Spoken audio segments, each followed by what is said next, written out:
Hey everyone, welcome back to the Paragon Martial Arts YouTube channel. Today we're going to go over one of our favorite inconspicuous self-defense tools, cane. So the cool thing about something like this is that you don't have to really worry about feeling like you're carrying a weapon around with you at all. And if it's something where you actually are in need of a cane to be able to get around from a mobility standpoint, then there's a lot of stuff that you can do with this too to help improve your leverage. Again, these are tools, they're not really weapons.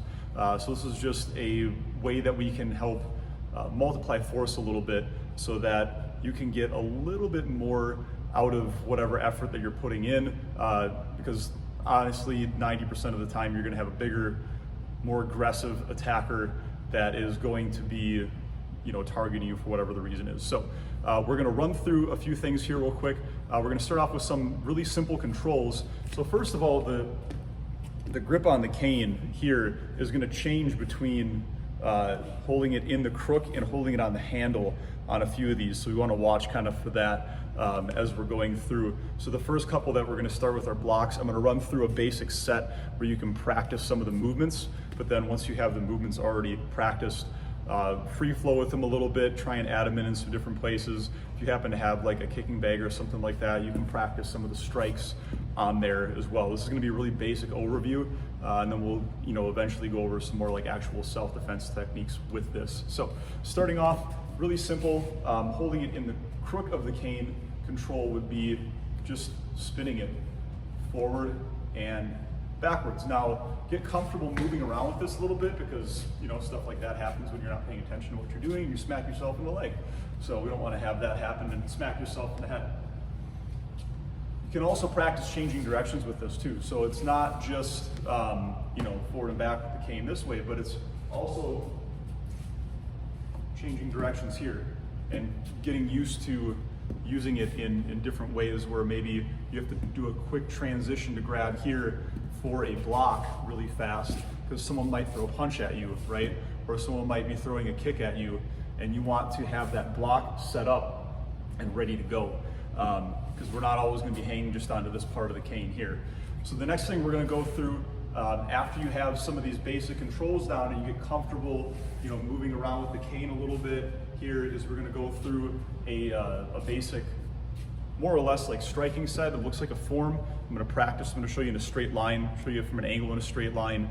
But really the way that we're going to want to do this is like a little bit more free flowing, like you should make it look like a fight scene if you're by yourself is the goal. So give a little bit more space so you guys can see.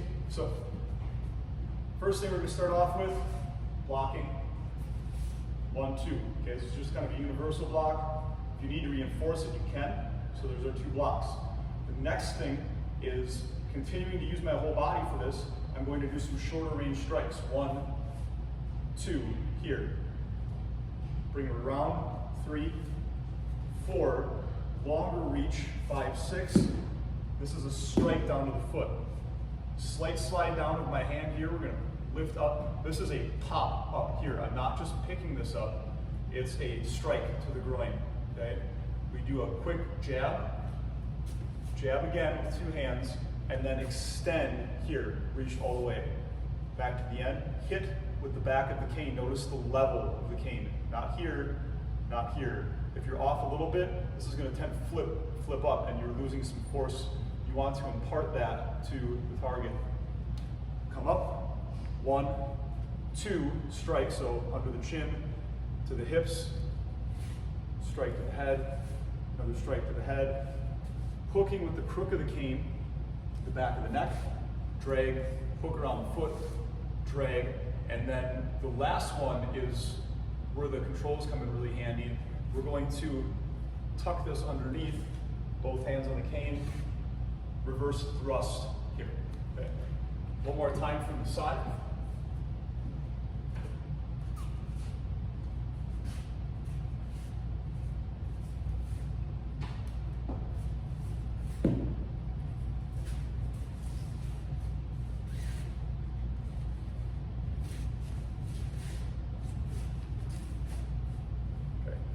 And I realized I actually missed the initial stab in there, so don't forget that.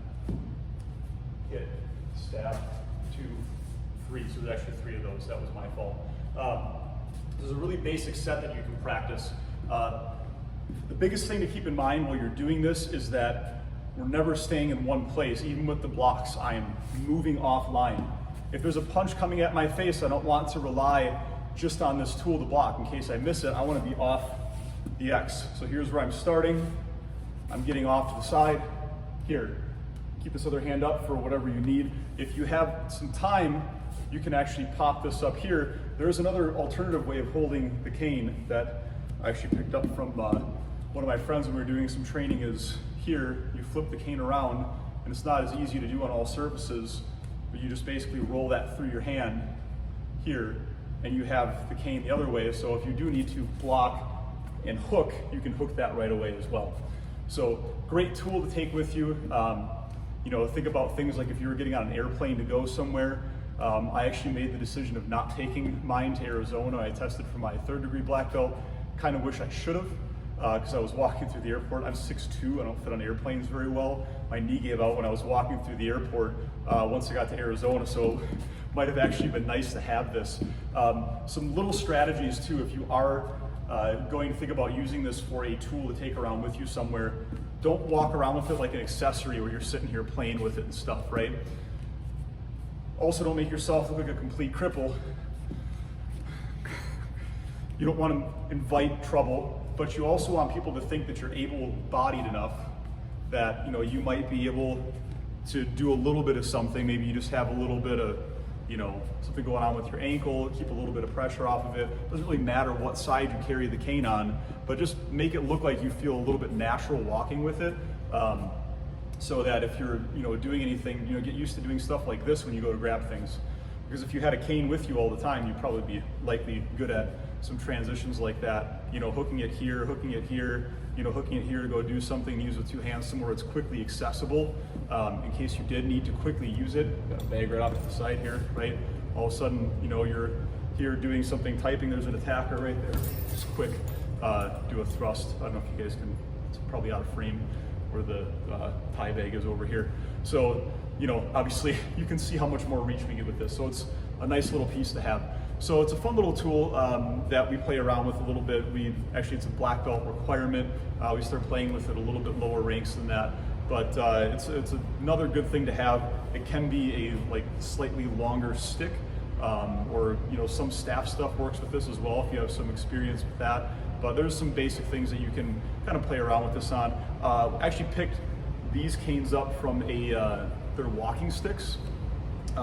I don't recommend buying the canes that a lot of the martial arts suppliers sell. They're not very sturdy. We picked this up from I think Tractor Supply Company sells them, and you can also get them from, I can't think of the name of the other place. It's similar to Tractor Supply Company, but we picked one up when we were out of state, actually on our way to Colorado. We had picked a few of these up. They're hickory, they're really durable. I also don't recommend hitting the canes on each other for training. I have some training canes for that, but I don't take them around because I don't want them to look beat up like I use it. This is my, I got a nice little rubber stopper on the bottom of this one. This is my one that I typically keep in my vehicle with me, just in case. You never know when you need to have it. It could also work good for other things like a hood prop. You could use it if you needed to build a small shelter out of something. So there's other alternative uses for this besides just hitting somebody with it. So, you know, think about some other alternative uses you can have for it as well. So with that, if you have any questions, send us an email, paragonmafc@gmail.com. We have a bunch of other stuff that we do with this, as well as training things. So we're gonna wrap that up and we will catch you guys next time.